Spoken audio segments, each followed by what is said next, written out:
Hello friends, this is Deepak Singh and on behalf of AQ Bias, we'll be discussing the topic of इंद्रजाल। तो आप लोगों को लग रहा होगा कि मैं कहाँ पे इंद्रजाल, इंद्र का जाल, उसके बारे में कहाँ पढ़ा रहा हूँ, कहीं मैं मैथोलॉजी तो पढ़ाने नहीं लगा।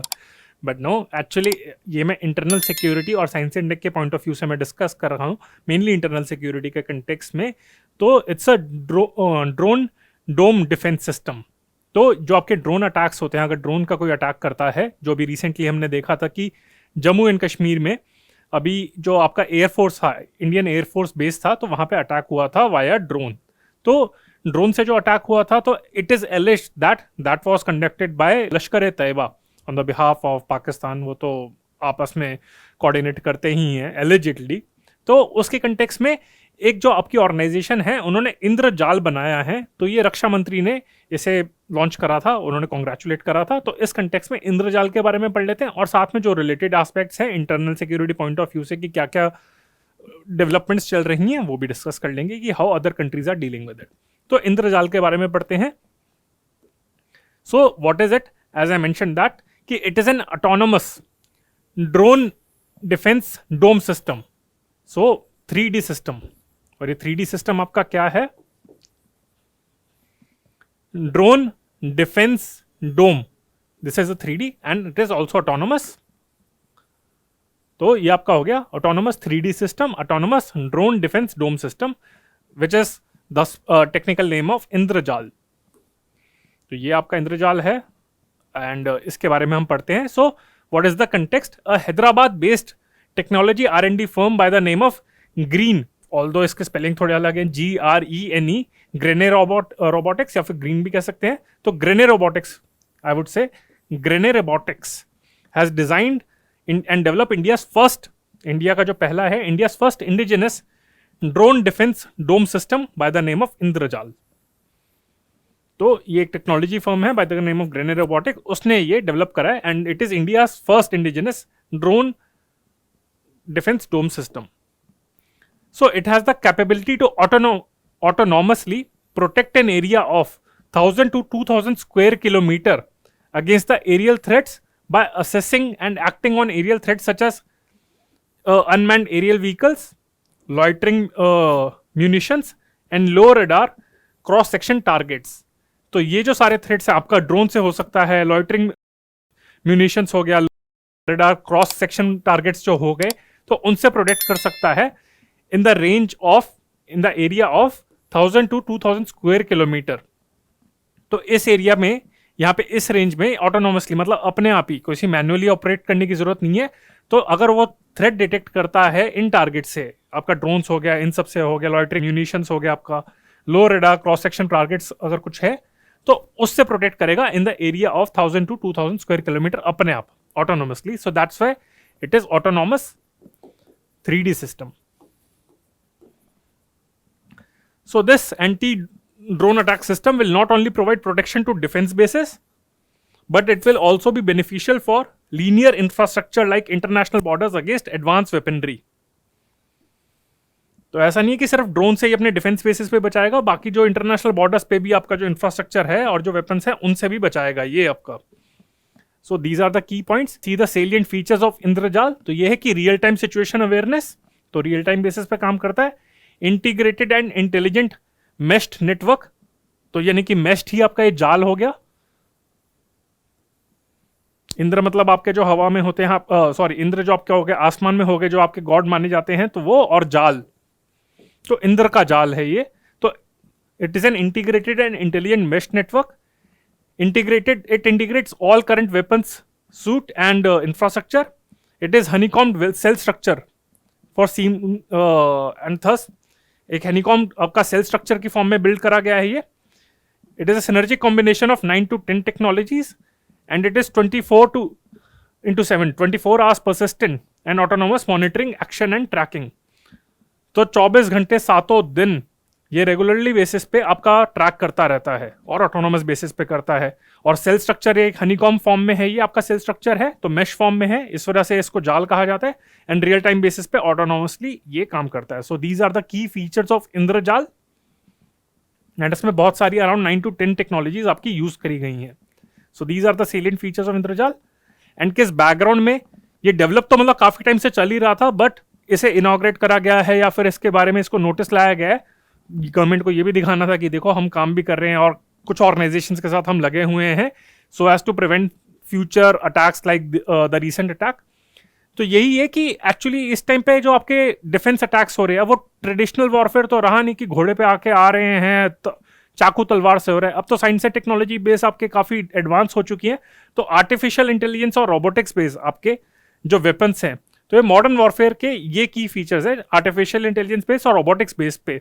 सो ट्रेडिशनल आपका जो डिफेंस सिस्टम है वो काम नहीं कर पाएगा। So in this background this is a significant thing. And as we know that कि इस टाइम पे आपके ड्रोन्स यूज कर रहे हैं, स्मार्ट स्वॉर्म्स वगैरह यूज कर रहे हैं, तो बाकी जगह पे भी अटैक करा गया था, पर इंडिया में जो भी जम्मू एयरबेस पे जो एयरबेस था, जो 27 और 28 को हुआ था अटैक की नाइट को, तो वो आपका एक इंडिया में जो सबसे पहला मेजर अटैक था जिसमें ड्रोन्स का यूज करा गया था।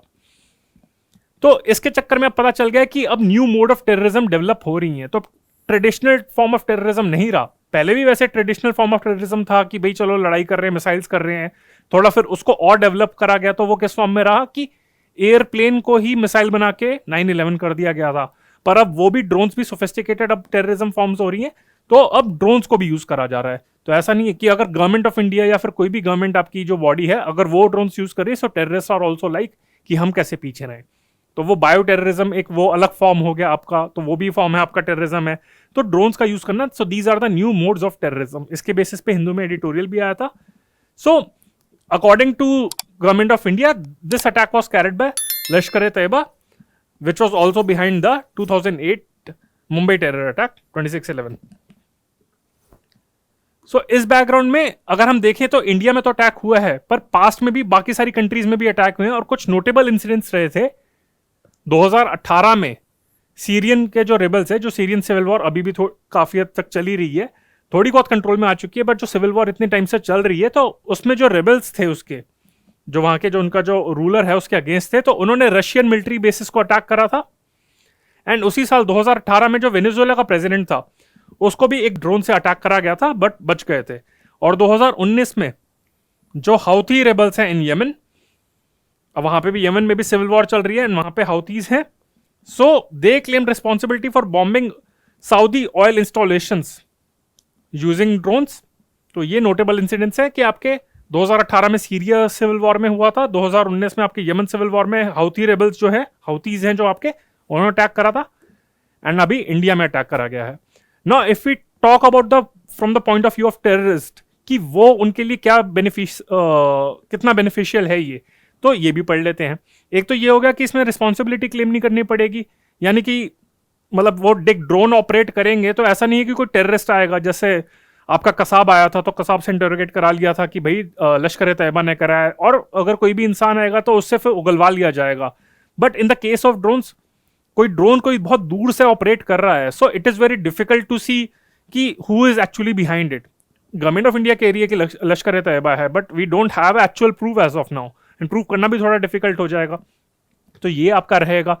दूसरी बात, ये लोन वुल्फ अटैक जो होते हैं, यानी कि कोई भी इंसान है, लोन वुल्फ अटैक्स आर दोस्त, for example there is an individual, जैसे आईसिस के टाइम पे काफी सारे अटैक्स हुए थे, so there is an individual who is wants to get into terrorism, उसको चाहता है, बट इट्स लाइक कि वो किसी ऑर्गेनाइजेशन से इन्फ्लुएंस्ड है पर एसोसिएटेड नहीं है। So many lone wolf attacks happened during the Islamic State के कंटेक्स्ट में, कि many people got influenced by ISIS and they conducted the attack on their behalf, मतलब अपने ही लेवल पे उन्होंने पूरा अटैक उन्होंने ऑर्गेनाइज करा और करा।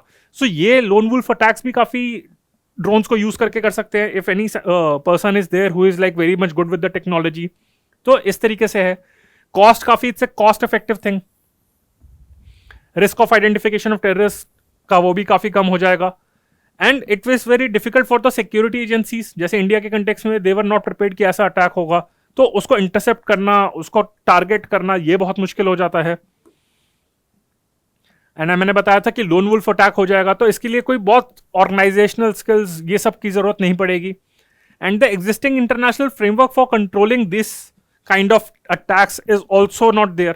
जैसे आपका वॉसेनार अरेंजमेंट हो गया, MTCR हो गया, तो इन केसेस में ये भी आपके यूजलेस ही है एक तरीके से। वॉसेनार अरेंजमेंट है आपका, MTCR missile technology control regime हो गया। तो ऐसे अटैक्स को डील करने के लिए ये फ्रेमवर्क भी अभी उतना डेवलप नहीं है। तो ये इसके बेनिफिट्स हैं यूजिंग ड्रोन्स या फिर नए फॉर्म ऑफ अटैक्स, नए फॉर्म ऑफ टेक्नोलॉजी को यूज करके टेररिस्ट अटैक करने के। क्या क्या कंसर्न्स हैं अगर इंडिया के लेवल पे देखा जाए फिर बाकी सारी कंट्रीज में देखा जाए, तो यही है कि पहली बात तो इसके कंट्रोल करना बहुत मुश्किल है। जैसे इस टाइम पे ज्यादा कैजुअलिटीज तो नहीं हुई थी, बट अगेन आई वुड से कि इसमें सिचुएशन को डील करना, इंटरसेप्ट करना, टेक्नोलॉजी लेवल पे इसको कैसे काउंटर करना, वो बहुत मुश्किल हो गया है। These are the key concerns I would say. And जो आपका है नॉन स्टेट एक्टर्स हैं आपके, जैसे इस टाइम पे लश्कर तैयबा ने करा था अटैक, तो वो भी इसमें टेक्नोलॉजी में काफी आपके डेवलप कर रहे हैं टेक्नोलॉजिकल लेवल पे। ये अपने जो इनके ह्यूमन रिसोर्सेज हैं, इनके जो टेररिस्ट है, तो उनको भी काफी ट्रेन कर रहे हैं ये। These are the main concerns. And अगर इंडिया की इस टाइम पे हम अगर अप्रोच देखें, तो जो सारी ऑर्गेनाइजेशंस हैं they are not in sync. Although integrated theatre command का कंसेप्ट चल रहा है, बट पता नहीं कि टेक्नोलॉजी लेवल पे how much we are developed, किस तरीके से इसको डील करा जाएगा, इंटरसेप्ट करा जाएगा। We don't have a framework. अब इन्होंने वो इंद्रजाल अनाउंस करा है, but they were not prepared. उसके बाद ही अनाउंस करा है इन्होंने, जस्ट टू शो कि that yes we are also capable of targeting this. ये काफी सारे इसमें इश्यूज आ रहे हैं। It's a evolving thing. अब इस पे क्या करा जाए? इंडिया ने नॉर्मली अभी कहा कि they reach out to UN, उन्होंने कहा कि इस तरीके के अटैक्स को रोका जाए या फिर क्रिटिसाइज करा जाए, पाकिस्तान शुड बी पेनलाइज्ड, या फिर इन ऑर्गेनाइजेशंस को, टेररिस्ट ऑर्गेनाइजेशन है उस पर अटैक करना चाहिए। But again it's not only India's problem, बाकी सारी जो कंट्रीज हैं उनके लिए भी ये प्रॉब्लम है। It's time for all the nations to come together to develop technology. First of all it's time to regulate and control all this technology so that की terrorist, the first approach I would say is कि terrorist को organisations जो already हैं उनको बहुत सारे तरीकों से, from traditional warfare to from in the form of cutting of their finances, वो सब तो इंपॉर्टेंट है ही, जैसे FATF का फ्रेमवर्क है उसको यूज करा जा रहा है। And apart from that it is to be ensured that all the technologies, कोई बायो वेपन्स की फॉर्म में हो, ड्रोन्स हो, वो टेररिस्ट के हाथ में ना आए। And if still they get hold of all these technological advancements, then also make sure that we develop all the technologies. अगर कोई भी country technology develop करती है, so it should be shared among all the countries, and then only these kind of attacks can be countered. And again, Indrajal is a very good initiative, so that should be replicated at the higher level. और बहुत सारी technologies भी जो आपकी DRDO है या फिर बाकी डिफेंस एजेंसीज हैं, they should develop. So this is the context of Indrajal which we discussed. तो मैंने इंद्रजाल के बारे में बताया था कि क्या क्या फीचर्स हैं, किसने बताया? आपकी ग्रेने टेक्नोलॉजी करके आपकी R&D फर्म है, आपकी ग्रेने रोबोटिक्स करके, उसने डेवलप करा है। और ये इंडिया का first indigenous drone defence dome system, autonomous 3D system, drone defence dome system, ये है आपका Indrajaal. Okay friends, so I hope you liked the lecture. If you liked it, then please press the like button. Share this lecture with your friends and subscribe to the channel of AQ Bias. And if you have any queries, then please let us know. If you have any doubt, then you can always contact me and my team members at AQ Bias. If you have any feedback, then please type on the comment box. And before ending the lecture, I just want to make some important announcement that from 7th of July, we are launching our foundation batch targeting next year, 2022. For General Studies Essay, covering General Studies Essay and CSAT, out of which 800 hours of classes will be provided for General Studies prelims as well as mains, out of which 80 hours of current affairs classes will be there. That is 10% of the amount. 10% of the total classes will be dedicated to current affairs. And apart from that, we are also launching optional subjects for history, geography, pol science, sociology, and public administration.